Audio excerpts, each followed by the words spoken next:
Now, let's enter the command L in Zwcad. As shown in the screen, the line command is assigned to the L shortcut key. Now, we will use this line command to draw rectangles of the same size and location based on various coordinate systems. All the functions we will learn in this lecture, except for the erase function, are in the Draw panel of the Home tab of the Zwcad ribbon menu, so you can run them by clicking the icon.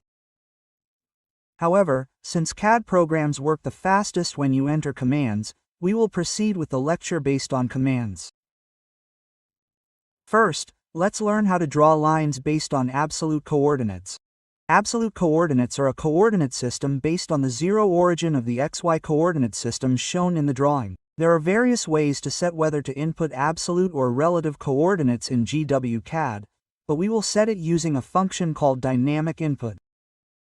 When you enter a command in Zwcad, if the input window follows the mouse like this, dynamic input is turned on. If dynamic input is turned on, press the ESC key to cancel the command first, and then press the F12 key on the keyboard or click the power button at the bottom of the screen to turn it off. If you re-enter the command app with dynamic input turned off, the command list will now appear in the command window below. In this state, let's execute the line command by pressing the spacebar or enter. After executing the line command, the command window asks you to specify the first point. Let's enter 50, 50 and press the spacebar or enter to specify the starting point of the line at 50, 50. Next, since the parentheses of the rectangle to be drawn are 150, enter 250 and press spacebar or enter to specify the second point. The line will be created from the first point to a point 150 on the x-axis and 200 on the x-axis and 50 on the y-axis based on the origin of the coordinate system. If you can't see the line on the screen even after entering 250, you can zoom in on the beginning of the line that follows the crosshair to find the line. Now, pause the video for a moment and draw a line to the third and fourth points of the rectangle using the absolute coordinates and line functions you just learned.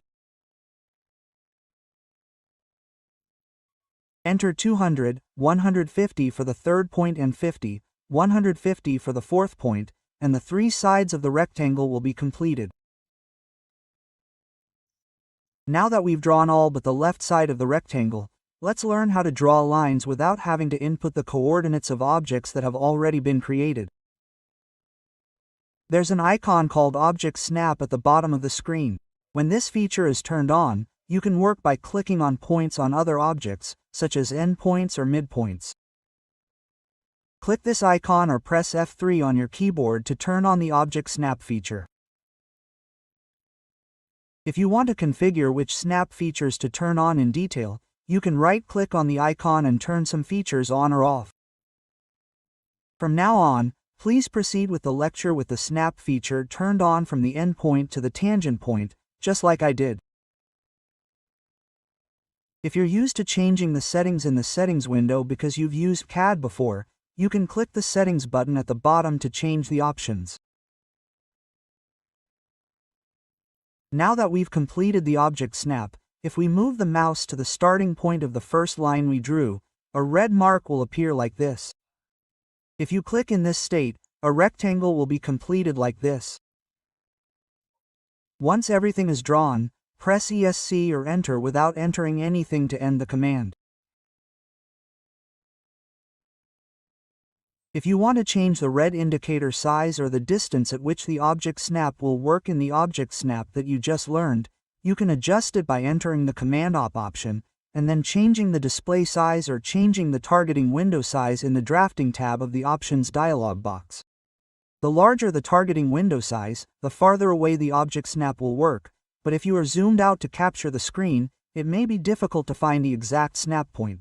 So, it is a good idea to remember where to change the options and find the values that are right for you later as you work. Now, before drawing a new rectangle based on relative coordinates, let's erase the rectangle we just drew. To select the lines, click in an empty space to start the selection box, and when all the line objects are in it, click again to select them all at once like this. Once all are selected, You can execute the erase command by entering command 2, or you can press the delete key on your keyboard to erase the objects. Once you have erased all the objects, let's draw the same rectangle as before using relative coordinates. Using relative coordinates makes the work easier in most situations because it recognizes the last point you were working on as a reference. If you draw a line that moves 100 on the x-axis and 150 on the y-axis from an object that has already been created in the drawing using absolute coordinates, you would have to add the coordinates of the position where the line starts, which would be very inconvenient. If the dynamic input function is turned on, the value you enter will be recognized as relative coordinates, so this time, let's press F12 to turn on dynamic input and proceed. Let's run the line command and set the first point to 50-50, then input 150 to draw a line 150 long on the x-axis. When drawing based on absolute coordinates, the line is drawn based on the origin of the drawing, so you had to input 250, but now the line is drawn based on the first point. Next, input 100 to draw a line 100 long on the y-axis, and then input -150, 0 to draw the line to the left instead of the right. For the last line, we will use the object snap function we learned today to click on the part where the first line started. Similarly, when the rectangle is all drawn, press ESC or Enter to end the command. Drawing individual lines with coordinates as the last method, let's draw a line based on relative polar coordinates. If you need to draw a line with an angle of 30 degrees and a length of 120, but you work with absolute or relative coordinates, you have to separately calculate how far to go in XY coordinates, which makes the work very complicated and difficult to draw accurately. In this case, if you utilize relative polar coordinates, you can draw a line by entering a distance and an angle. Let's run the line command and specify the first point at 50-50.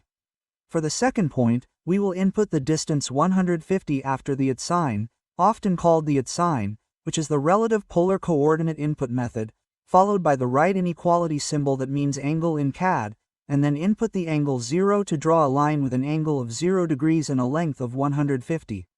Next, we will input an @ sign of 90 to draw a line in the y direction with a length of 100 and an angle of 90.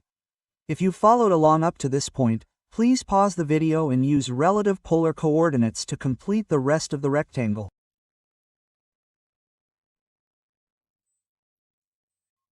You can draw the third point using relative polar coordinates by entering 150 degrees 180. You can also use object snaps to finish the rectangle, but since counterclockwise is positive and clockwise is negative from the x-axis, you can also finish the rectangle by entering at 100 degrees -90 as the final input.